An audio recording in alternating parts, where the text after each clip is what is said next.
ننګرهار والي شاه محمود میخیل د غوی په 14مه ولید رسنیو دفتر کې د پوهنې او کرنې رییسانو د حساب ورکونې پر مهال وویل چې ولسونو ته د حساب ورکونې لړۍ له ځانه پیل کړي او ټول مسؤلین به د خپلو کړنو حساب وړاندې کوي. د حساب ورکونې غونډه چې د اصلاح ادارې په همکارۍ جوړه شوې وه پر مهال د ولایتي شورا منشي همیرا رفیع د سکتوري خدمتونو پوهنې او کرنې رییسانو د سره رود کامې کوز کونړ او رودات ولسوالانو قومي مخورو مدني فعالانو ځوانانو او نورو ګډون کړی و. ننګرهار والي شاه محمود میخیل ویل چې ولس ته د حساب ورکونه له خپل ځانه پیل کړی او ټول دولتي مسؤلین دنده لري چې ولس ته حساب ورکړي او د شته ستونزو حل لپاره ولس سره د حل لارې چارې پیدا کړي. نوموړي ویل چې حساب ورکونه د ښې حکومتوالۍ اصل دی او په دې سره ولسونو ته قناعت حاصلیږي. هغه پر ولسونو غږ وکړ چې د حکومت ټولو فعالیتونو څارنه او ارزیابي وکړي او د کارونو بهبود په موخه پر وخت مسؤلینو سره ستونزې شریکې کړي. د حساب ورکونې اول ما په خپله شروع کړې ده. د جلال الدین جمهور رئیس هدایت او امر هم دی چې ټولې ادارې باید د خلکو سره خپل معلومات شریک شي، ځکه د حکومتدارۍ لویه برخه دا ده چې ته معلومات خلکو سره شریک کړي. دا د دولتي چارواکو دنده ده چې د خپلو ادارو په باره کې معلومات خلکو سره شریک کړي. هره اداره کې به نیمګړتیاوې وي، ستونزې به وي، اما پرمختګونه به هم وي.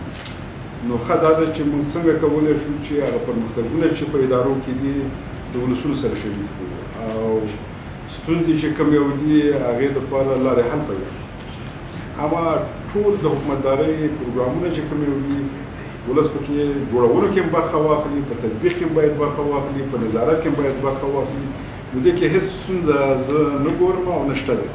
نو په همدې حساب رئیس صاحبانو هم دا پروسه شروع کړې ده. د برېښنا شرکت د کلو پراختیا ادارې د عامې روغتیا څارنوالۍ نو دا سلسله به روانه او زما خواهش د ولسوال صاحبانو هم دا دی چې عین پروسه باید په ولسوالۍ کې شروع.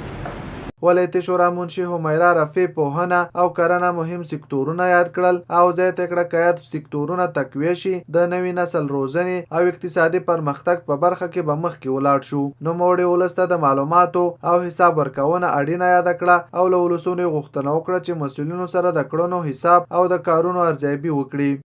په واقع سره چې نن په هغې دوه موضوع چې یو معرف دی او بل زراعت دی، د یو ملک اساس او بنیاد جوړوي. عام معرف، عام زراعت چې دوی د خپل راپورونه ورکوي ولس ته، خلکو ته، ولسوال صاحبانو ته. نو دا یو اصل د شفافیت دی. همدارنګه زموږ زیاتره خلک دې نه خبر نه دي چې دولت موږ له څه خدمات کوي او هېڅ آګاهي ولا نه لري. وخت چې همداسې خپل خدمات دې خلکو ته وړاندې کړي نو هغه ته به خلک وګوري چې څومره خدمات شوي او څومره ځکه مشکل دي، څومره بودیجه د دې له تعین شوې ده.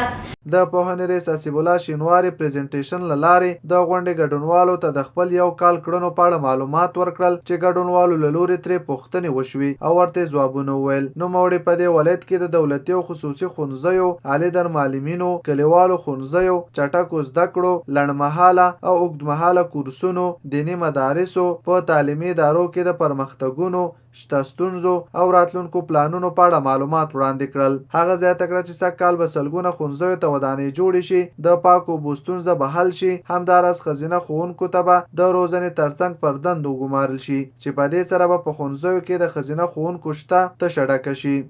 هر پوهنې په ریاست وتوانېده چې شل به ښوونځیو ته نوې ودانۍ ورغی. همدارنګه په ډېرو ښوونځیو کې د څښاک د اوبو او د شنابونو سهولتونه زده کوونکو ته برابر کړي.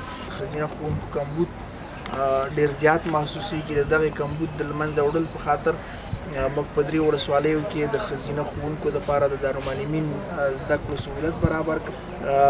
سږکال به 206 به نوي ښوونځیو ته تعمیرونه رغول کېږي چې لومړنۍ معلومات یې بشپړ شوي او په ځینو ښوونځیو باندې عملاً کار شروع دی.